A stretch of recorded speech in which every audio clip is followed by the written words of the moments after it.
கர்த்தருடைய பரிசுத்த நாமம் மையப்படுவதாக. உலக மக்கள் எப்படி இந்த பூமியில் வாழ்கிறார்களோ அப்படியே கர்த்தராகிய இயேசு கிறிஸ்துவை விசுவாசித்து அவரை ஏற்றுக்கொண்ட நாம் வாழக்கூடாது என்று பார்த்தோம், தியானித்தோம்.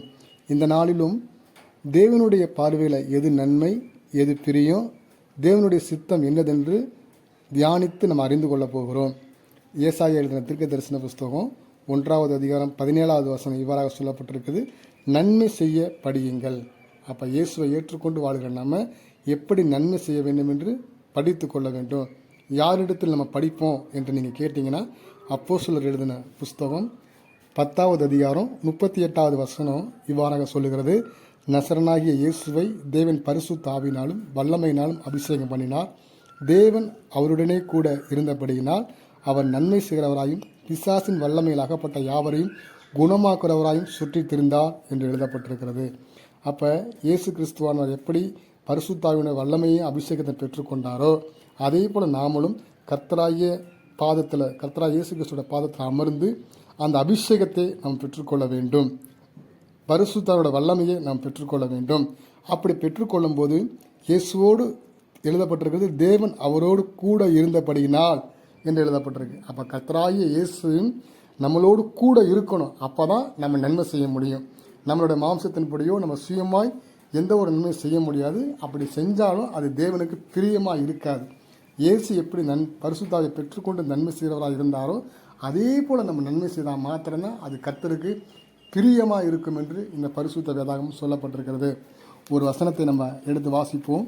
எசேக்கியேல் எழுதின தீர்க்க தரிசன புஸ்தகம் 18வது அதிகாரம் 23வது வசனம்: துன்மார்க்கன் சாகிறது எனக்கு எவ்வளவேனும் பிரியமோ, அவன் தன் வழிகளை விட்டு திரும்பி பிழைப்பதல்லவா எனக்கு பிரியம் என்று கர்த்தராகிய ஆண்டவர் சொல்லுகிறார்.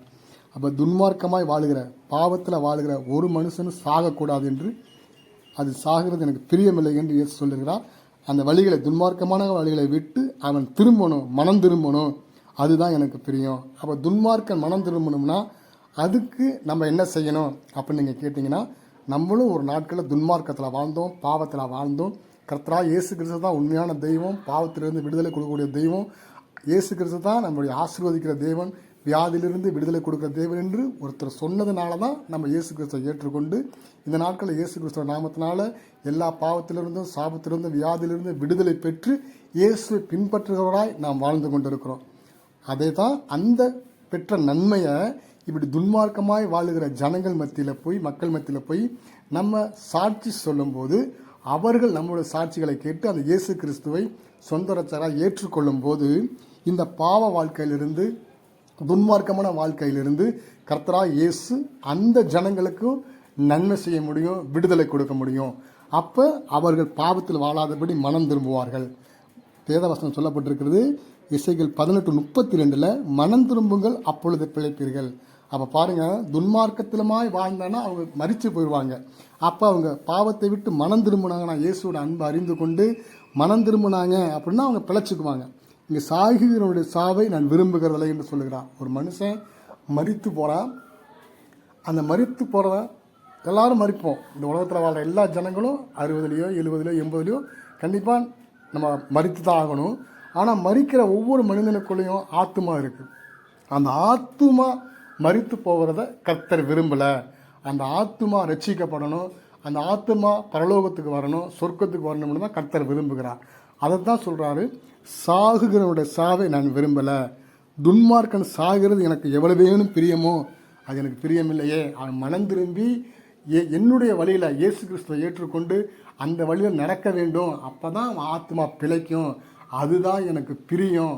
இந்த பூமியில் வாழ்கிற ஒரு மனுஷனும் பாவத்தில் வாழ்ந்து மரித்து போகக்கூடாது என்று கர்த்தராகிய இயேசு கிறிஸ்து விரும்புகிறார்.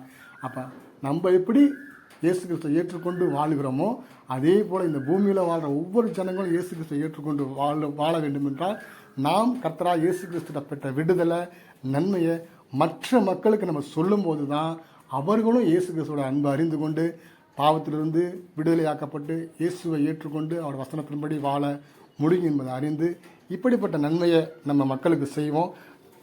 கர்த்தராகிய இயேசு கிறிஸ்துவே அதற்கு உதவி செய்வாராக. ஆமென்.